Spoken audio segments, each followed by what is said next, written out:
નમસ્તે વિદ્યાર્થી મિત્રો. એક સવારે તમે શાળાએ જવાની તૈયારી કરી રહ્યા છો અને મમ્મીએ સરસ મજાની ઘણી બધી વાનગીઓ બનાવી છે અને તમને પીરસી. તમને ભૂખ પણ લાગી હતી એટલે તમે પેટ ભરીને જમી લો છો. ત્યારબાદ સ્કૂલે જાઓ છો. સ્કૂલમાં એક વિદ્યાર્થીની આજે બર્થડે છે.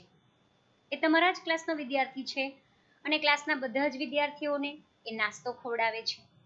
તમને ભૂખ નથી લાગી પણ નાસ્તાની સુગંધથી લલચાઈને તમે નાસ્તો ખાઈ લો છો. બીજે દિવસે તમારા ઘરે બધા જ ઉપવાસ કરે છે. દાદા દાદી, મમ્મી પપ્પા, ભાઈ બહેન બધા જ.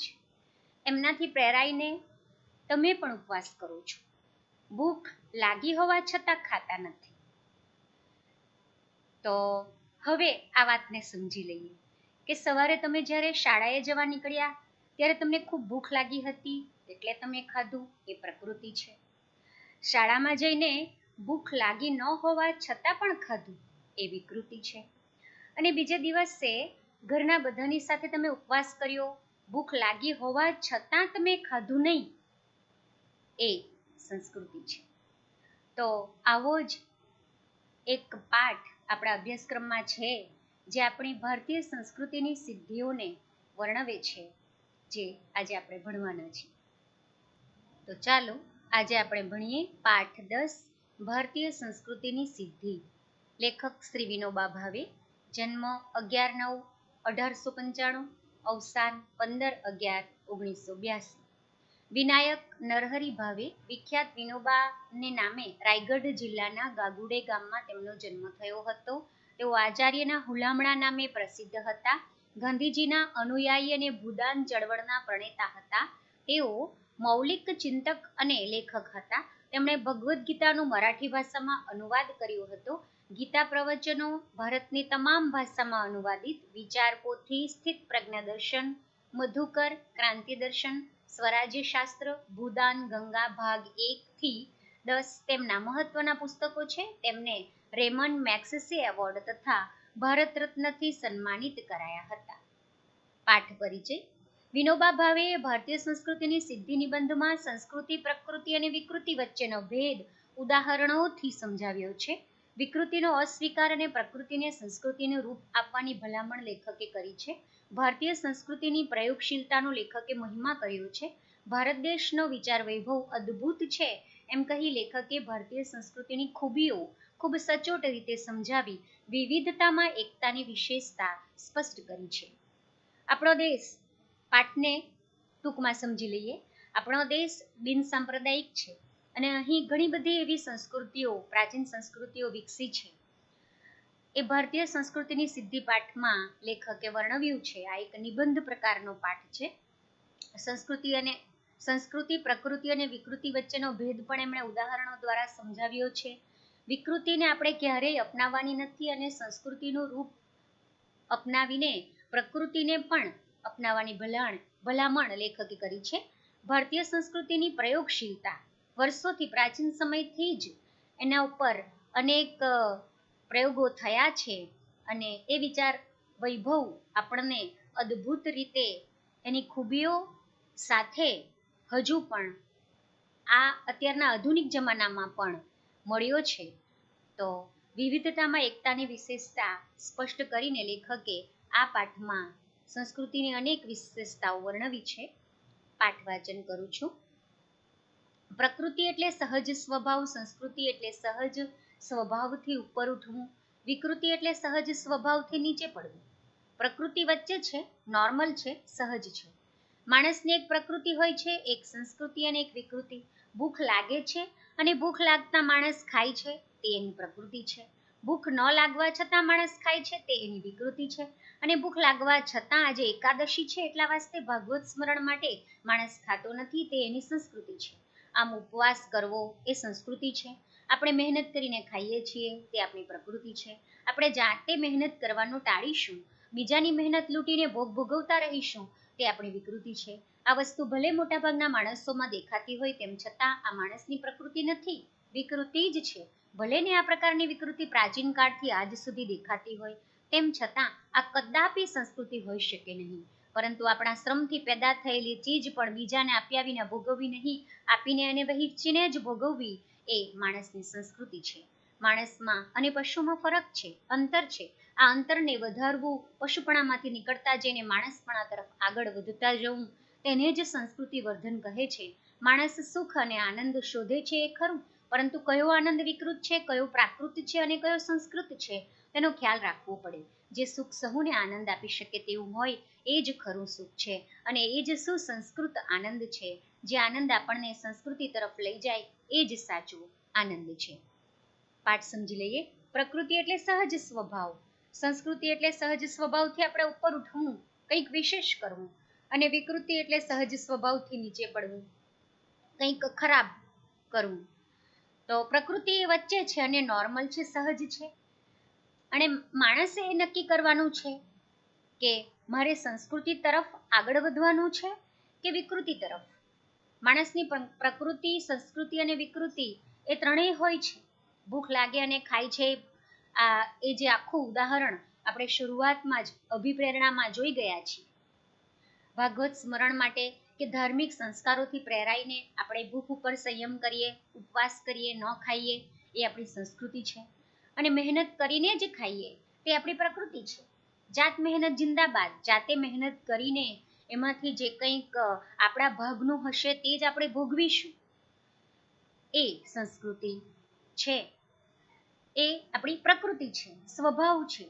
અને આપણી વિકૃતિ એ છે કે આપણે બીજા પાસેથી કંઈક પડાવી લઈએ, મફતમાં લઈ લઈએ, ઝૂંટવીને લઈ લઈએ, ચોરી કરીએ, અને કોઈક અનદેખાય ઈર્ષ્યાથી પ્રેરાઈને એને કંઈક નુકસાન પહોંચાડવાની કોશિશ કરીએ, એ વિકૃતિ છે. સંસ્કૃતિ દરેકમાં હોવી જોઈએ. શ્રમથી, મહેનતથી પેદા થયેલી ચીજ જ આપણે લેવી જોઈએ, અને એમાંથી પણ આપણે બીજાને આપીને જ પછી એ ભોગવવી જોઈએ. એ માણસની સંસ્કૃતિ છે. આપણે મહેનત કરીને ખાઈએ એ આપણી પ્રકૃતિ, સ્વભાવ છે.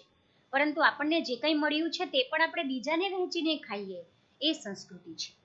અને આપણે ધાર્મિક સંસ્કારો, આપણા આધ્યાત્મિક સંસ્કારો એ જ કહે છે માણસમાં અને પશુમાં ફરક છે.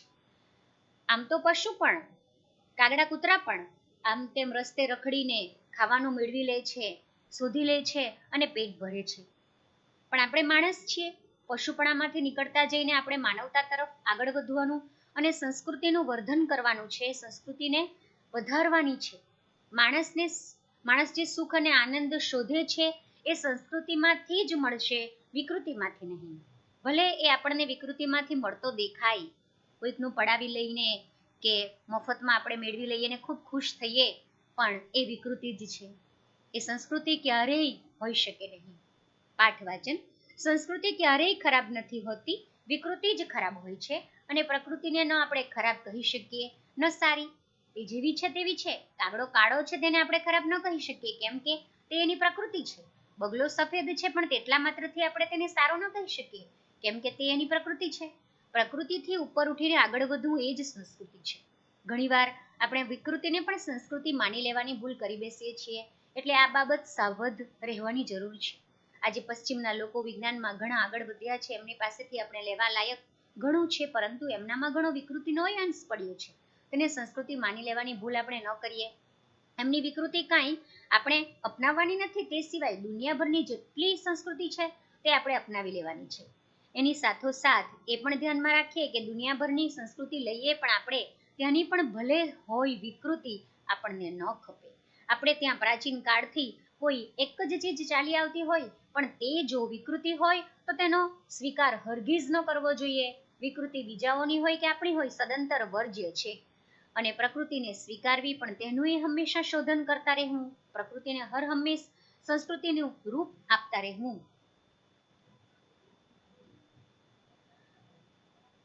પાઠ સમજી લઈએ. સંસ્કૃતિ ક્યારેય ખરાબ નથી હોતી, વિકૃતિ જ ખરાબ હોય છે. પ્રકૃતિને આપણે ખરાબ કે સારી ન કહી શકીએ, એ જેવી છે તેવી છે. કાગડો કાળો છે, એ કાળો જ છે, કુદરતે એને બનાવ્યો છે, એમાં આપણે કોઈ ફેરફાર ન કરી શકીએ. એ કાળો છે એટલે ખરાબ છે એવું આપણે ન કહી શકીએ. અને બગલો સફેદ છે તો છે, એ સફેદ છે એટલે અંદરથી પણ એ સારો જ છે એવું આપણે ન કહી શકીએ. કેટલાક માણસો પણ સમાજમાં એવા હોય છે કે જે સફેદ સારા સારા કપડાં પહેરે, સારું સારું બોલે અને મીઠું બોલીને બીજાને એ એવો દેખાડો કરવાની કોશિશ કરે કે હું ખૂબ સારો છું, પણ અંદરથી કદાચ તે કપટી, મનથી મેલા પણ હોય. ગુજરાતીમાં એક પંક્તિ છે કે મન મેલા તન ઉજળા, બગલા કપટી અંગ, એથી તો કાગા ભલા તન મન એક જ રંગ. મન મેલા તન ઉજળા, ભલે સફેદ દેખાય ઉપરથી પણ મનથી તો એ મેલા હોય. બગલા જેવા માણસો એ સારા નથી, પણ ભલે મન મેલા તન ઉજળા, મનથી મેલા અને તનથી પણ મેલા, કાળા હોય રંગમાં પણ. એ કાગડો ભલે ઉપરથી જેવો દેખાય છે તેવો જ અંદર છે. એટલે આપણે કમસે કમ એનાથી ચેતીને તો ચાલીએ. કેટલાક માણસો ઉપરથી સારા દેખાવાની કોશિશ કરે અને અંદરથી ખૂબ જ વિકૃત ખરાબ હોય છે, જેને આપણે ઓળખી શકતા નથી અને આપણે છેલ્લે છેતરાઈએ છીએ એમનાથી અને પસ્તાવાનો વારો આવે છે. પણ કાગડા જેવા માણસો એ ઉપરથી પણ એવા હોય અને અંદરથી પણ એવા હોય, તો આપણે એને ઓળખી શકીએ અને ચેતીને ચાલીએ, એમનાથી દૂર રહીએ. તો એના કરતાં તો એ સારા, બગલા કરતાં તો એ કાગડા જેવા માણસો સારા, એમ આ પંક્તિમાં કહેવા માંગે છે. તે જ વાત લેખકે પણ અહીં કહી છે કે ઘણીવાર આપણે વિકૃતિને પણ સંસ્કૃતિ માની લેવાની ભૂલ કરી બેસીએ છીએ. એટલે આ બાબતે આપણે સાવધાન રહેવાની જરૂર છે કે વિકૃતિ એ ખરાબ છે, આપણે સંસ્કૃતિ જ લેવાની છે. આજે પશ્ચિમના લોકો એટલે કે યુરોપ, ઇંગ્લેન્ડ, અમેરિકાના લોકો વિજ્ઞાનમાં ખૂબ આગળ વધ્યા છે અને એ લોકોની પ્રગતિને જોઈને આપણે પણ એમનું આંધળું અનુકરણ કરીએ છીએ. અને કેટલાક લોકો તો ત્યાં સુધી કહે છે કે ભારત દેશમાં મારો જન્મ થયો તે જ ખરાબ થયું, હું પણ અમેરિકામાં જન્મ્યો હોત તો. આવી ભાવના જે રાખે છે તે ખોટું વિચારે છે. ભારત દેશમાં ભલે મારો જન્મ થયો, ભારત દેશ સાંસ્કૃતિક અને પ્રાકૃતિક રીતે ખૂબ સારો છે અને એમાંથી પણ ઘણું બધું સારું એવું લેવા જેવું છે. અને દેશ પ્રેમ અને દેશ ભાવનાથી પ્રેરાઈને હું મારા દેશમાં ઘણા એવા સારા કાર્યો કરીશ, આપણી સંસ્કૃતિને સાચવીશ.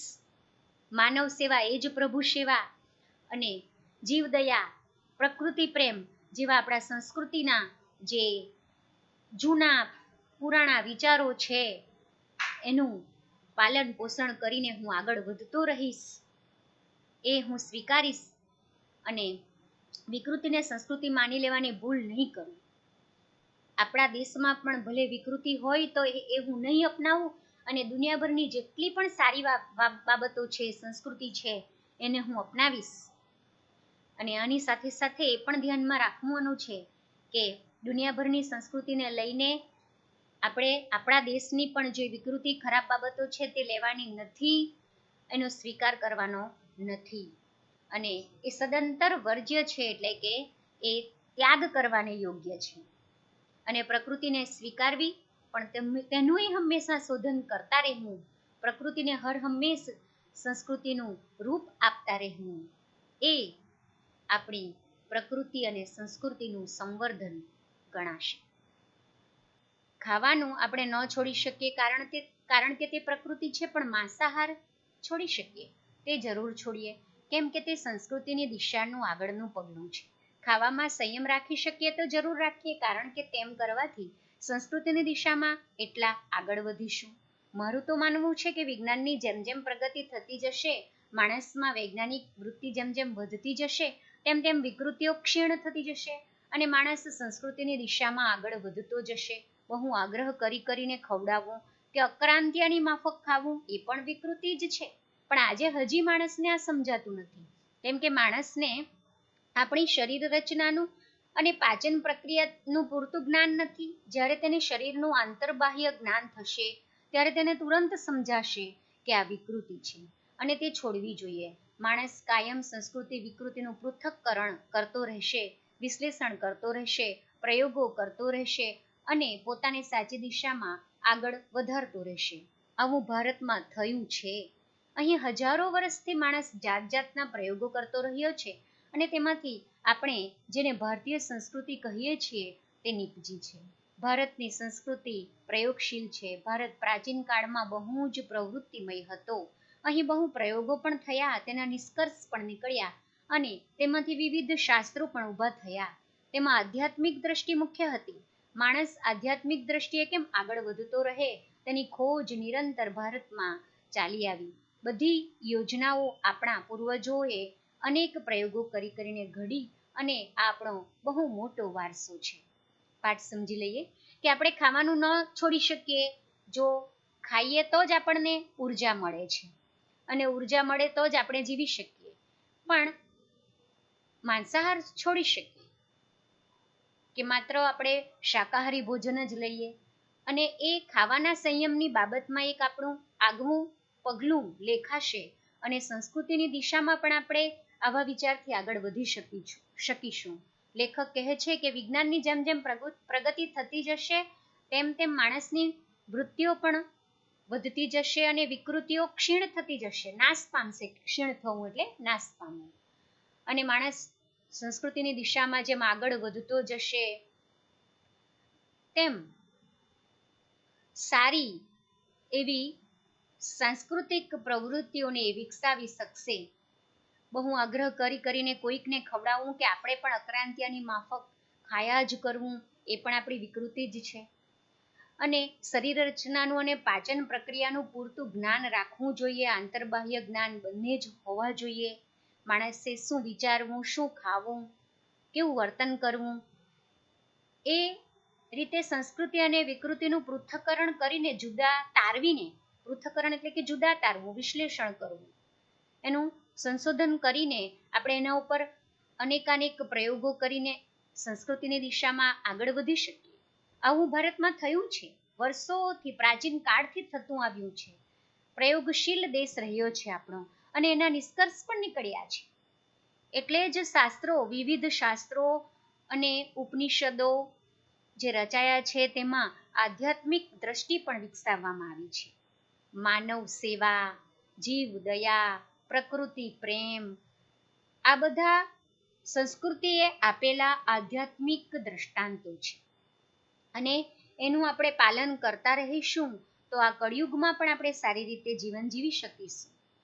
ભારત માટે એમ કહેવાય છે કે આ એક આવું ભારતમાં થયું છે. અહીં હજારો વર્ષથી માણસ જાત જાતના પ્રયોગ કરતો રહ્યો છે અને તેમાંથી આપણે જેને ભારતીય સંસ્કૃતિ કહીએ છીએ તે નીપજી છે. ભારતની સંસ્કૃતિ પ્રયોગશીલ છે. ભારત પ્રાચીન કાળમાં બહુ જ પ્રવૃત્તિમય હતો. અહીં બહુ પ્રયોગો થયા, તેના નિષ્કર્ષ પણ નીકળ્યા અને તેમાંથી વિવિધ શાસ્ત્રો પણ ઊભા થયા. તેમાં આધ્યાત્મિક દ્રષ્ટિ મુખ્ય હતી. માણસ આધ્યાત્મિક દ્રષ્ટિએ કેમ આગળ વધતો રહે તેની ખોજ નિરંતર ભારતમાં ચાલી. આવી બધી યોજનાઓ આપણા પૂર્વજોએ અનેક પ્રયોગો કરીને ઘડી અને આ આપણો બહુ મોટો વારસો છે. ભારત માટે એમ કહેવાય છે કે આ એક મોટો સંપન્ન દેશ છે. અહીં સુંદર સુંદર સેંકડો નદીઓ વહે છે અને હિમાલય જેવો અદ્ભુત પહાડ તો અહીં છે જ. આપણો દેશ ભારે સુજલ ને સુફળ છે, પણ આપણા કરતાંય વધારે સુજળ સુફળ દેશો દુનિયામાં મોજૂદ છે. એટલે આ કંઈ આપણી વિશેષતા ન કહેવાય. હા, આપણે એવો દાવો જરૂર કરી શકીએ કે અહીં જે વિચાર સંપદા આપણને મળી છે તે અત્યંત અદ્વિતીય છે. આ હું કોઈ અભિમાનથી નથી કહેતો. જો હું કોઈ બીજા દેશમાં જન્મ્યો હોત તો પણ નિષ્પક્ષપણે તટસ્થતાથી ભારત વિશે આવું જ કહેત કે ભારતનો વિચાર વૈભવ ખરેખર અદ્વિતીય છે. ભારતમાં વૈદિક ઋષિઓથી લઈને આજ સુધી શબ્દોની એક અખંડ પરંપરા ચાલી આવી છે. હું દુનિયામાં બીજા કોઈ દેશ એવો નથી જોતો જેની ભાષામાં 10,000 વર્ષોથી એના એ શબ્દ ચાલી આવતા હોય. ભારતમાં શબ્દ શક્તિનું જેટલા ઊંડાણથી ચિંતન થયું છે તેટલું બીજે ક્યાંય નથી થયું. ભારતે પોતાના પુરાણા શબ્દોને તોડ્યા નથી, નવા જરૂર બનાવ્યા છે. સાથે જ જૂના શબ્દોમાં નવા અર્થ નાખીને તેમનો વિકાસ કર્યો છે. આ શબ્દ પરંપરા ભારતમાં પહેલેથી આજ સુધી અખંડ ચાલી આવી છે અને બીજે ક્યાંય આવું જોવા મળતું નથી. ભારત માટે એમ કહેવાય છે કે આપણો મોટો સંપન્ન દેશ છે. નદીને આપણા દેશમાં લોક માતા કહેવાય છે. હિમાલય જેવો અદ્ભુત પહાડ છે કે જ્યાં કૈલાસ પર્વત ઉપર મહાદેવ જેવા મહાયોગી ભગવાન રહે છે એમ કહેવાય છે. અને આપણી ભૂમિ સુજલ અને સુફળ છે, સારું જળ અને સારું ફળ આપે છે. પણ એવા સુજલ અને સુફળ દેશો તો બીજા પણ મોજૂદ છે દુનિયામાં, જેની પ્રાકૃતિક સંપદા આપણા કરતાંય વિશેષ છે. પણ વિચાર સંપદા જે આપણને મળી છે એ માટે આપણે અભિમાનથી કહી શકીએ, નિષ્પક્ષપણે તટસ્થતાથી કહી શકીએ કે ભારતનો વિચાર વૈભવ બીજા કોઈ દેશ પાસે નથી. એટલે જ વિચાર વૈભવમાં આપણે અદ્વિતીય છીએ. ભારતમાં વૈદિક ઋષિઓથી લઈને જે સપ્તર્ષિઓ થઈ ગયા, બ્રહ્મા વિષ્ણુ અને મહેશ જેવા ભગવાનની સાથે રહીને જેમણે વિચાર સંપદા આપણા દેશમાં હજારો વર્ષથી આપી છે, શબ્દ શક્તિનું જે ઊંડાણથી ચિંતન કર્યું છે, 10,000 વર્ષથી જે શબ્દો છે તે આજે પણ ચાલ્યા આવે છે. અને એ પરંપરા, શબ્દ પરંપરા ભારતીય સંસ્કૃતિમાં આજે પણ આપણે અકબંધ જાળવી રાખી છે, એવું બીજા દુનિયાના કોઈ દેશમાં જોવા મળતું નથી. યાસ્કાચાર્યે કહ્યું, આપણી સનાતન છતાં નિત્ય નૂતન સંસ્કૃતિ છે, આપણી ભીતર એક અખંડ તંતુ કાયમ છે. પુરાણા જમાનામાં કોઈ ઋષિ આજે આવે તો તેને આપણો બાહ્ય વેશ ભલે જુદો દેખાય, પણ તેને આપણામાં એવું કંઈક અવશ્ય દેખાશે જેને લીધે એ કહી ઉઠશે કે આ મારા જ બાળકો છે. આપણી ભીતર કોઈક શાશ્વત, સ્નિગ્ધ, ચવડ, કઠોર અને જીવતરવાળી વસ્તુ છે જે બદલાતી નથી. આ આપણું એક અનોખું બળ છે. હજારો વર્ષોનો આપણો પુરાતન દેશ છે. જ્યારે બીજા દેશોના ઇતિહાસનો આરંભ પણ નહોતો થયો ત્યારે આપણા પૂર્વજો ગૌરવ શિખર ઉપર પહોંચી ગયા હતા. અનેકાનેક પરિવર્તન આવ્યા છતાં અહીંની પરંપરા અતૂટ રહી, જે પ્રાચીનતમ કાળ સાથે આપણને જોડી રાખે છે. સ્થળ કાળના ભેદો છતાં અહીં એકતાનું જ દર્શન થાય છે. અહીં કહેવાયું છે કે દુર્લભ ભારતે જન્મ. આપણો આ ભારત દેશ પરમ પવિત્ર દેશ છે. એમ આપણા પૂર્વજો કહ્યા કરતા, દુર્લભ મહારાષ્ટ્રે જન્મ, દુર્લભ ગુર્જરેશુ જન્મ, એવા વચન તમને અહીં ક્યાંય નહીં જોવા મળે. તુલસીદાસજી પણ કહેશે, ભલી ભારત ભૂમિ ભલે કુલ જન્મ. 500 વર્ષ પહેલા ગુજરાતના કવિ નરસિંહ મહેતાએ ગાયું, ભરતખંડ ભૂતળમાં જન્મી, જેણે ગોવિંદના ગુણ ગાયા રે, તે ધન્ય છે. આ જ વાત અસમના શંકરદેવ અને માધવદેવે પણ કહી. ન નરસિંહ મહેતાએ ગુજરાતનો મહિમા ગાયો, ન શંકરદેવે અસમનો મહિમા ગાયો. એકબીજાની ભાષા તો તેઓ જાણતા નહોતા, એકબીજાને નહોતા જાણતા, છતાં ભારત અમારી પુણ્યભૂમિ છે અને અમે તેમાં જન્મ પામ્યા, તેથી ધન્ય થઈ ગયા, એવું એ બંનેએ અનુભવ્યું અને વ્યક્ત કર્યું. યાસ્કરાચાર્ય આપણા જૂના એક ઋષિ, એમણે આપણી સનાતન છતાં નિત્ય નૂતન સંસ્કૃતિ વિકસાવી. આપણી ભીતર એક અખંડ તંતુ કાયમ છે. પુરાણા જમાનાના કોઈ ઋષિ જો આજે પણ આ પૃથ્વી ઉપર અવતરે તો એ જરૂર કહેશે કે આ મારા જ બાળકો છે. ભલે આપણો પહેરવેશ બદલાયો છે. પુરાણા જમાનામાં તમે કોઈક ધાર્મિક ઐતિહાસિક સિરિયલો જોઈ હોય તો ખબર હશે કે મોટે ભાગે કફની ધોતી પહેરતા રાજાઓ ઘણા બધા આભૂષણો ધારણ કરતા, સ્ત્રીઓ હંમેશા સાડી જ પહેરતી. તેની જગ્યાએ હવે તો પહેરવેશ ઘણો બદલાઈ ગયો છે અને એ સૌ આપણે જાણીએ જ છીએ. આપણે પોતે પણ એ જુદા પહેરવેશમાં ફરીએ છીએ આજે. છતાં કંઈક શાશ્વત, સ્નિગ્ધ, ચવડ, કઠોર, જીવતળવાળી વસ્તુ આપણી અંદર પડી છે, આપણા આત્મામાં પડી છે, જે આપણને અનોખું બળ આપે છે અને તે હજારો વર્ષથી ચાલી આવી છે, પુરાતન છે, છતાં પણ હજુ બદલાઈ નથી. ઇતિહાસનો આરંભ પણ નહોતો થયો ત્યારે આપણા પૂર્વજો ઊંચા ગૌરવ શિખર પર પહોંચી ગયા હતા. વર્ષોની તપશ્ચર્યા પછી એમણે કંઈક એવું અદ્વિતીય જ્ઞાન, અખૂટ જ્ઞાન મેળવી લીધું હતું, જે અતૂટ અને પ્રાચીનતમ કાળ સાથે આપણને આજે પણ જોડી રાખે છે. સ્થળ કાળના ભેદો ભલે છે, પણ એમ કહેવાયું છે અહીં જ કે દુર્લભ ભારતે જન્મ. આપણો ભારત દેશ પવિત્ર છે અને આપણા પૂર્વજો એમ કહેતા કે દુર્લભ ભારતે સુજન્મ. એમ નહીં કે મહારાષ્ટ્રમાં જન્મ્યો હોય એટલે દુર્લભ મહારાષ્ટ્રે જન્મ, કે ગુજરાતમાં જન્મ્યો હોય એટલે દુર્લભ ગુર્જરે સુજન્મ, એમ નહીં, પણ દુર્લભ ભારતે સુજન્મ એમ કહે છે. 500 વર્ષ પહેલા નરસિંહ મહેતા અને શંકરદેવ જે અસમના છે એ એકબીજાને ઓળખતા ન હતા. ત્યારે ક્યાં ફોન હતા કે એકબીજા સાથે એ લોકો સંપર્ક સાધી શકે.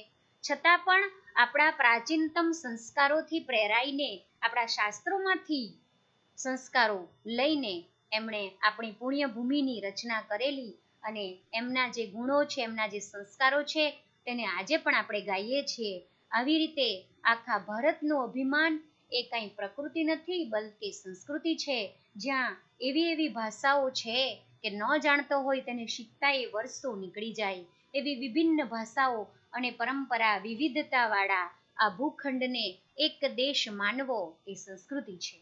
પ્રકૃતિથી ઉપર ઉઠીને આ સંસ્કૃતિ સધાઈ છે. એવી ભારતીય સંસ્કૃતિને આપણે જાળવવાની છે અને આગળ વધારવાની છે.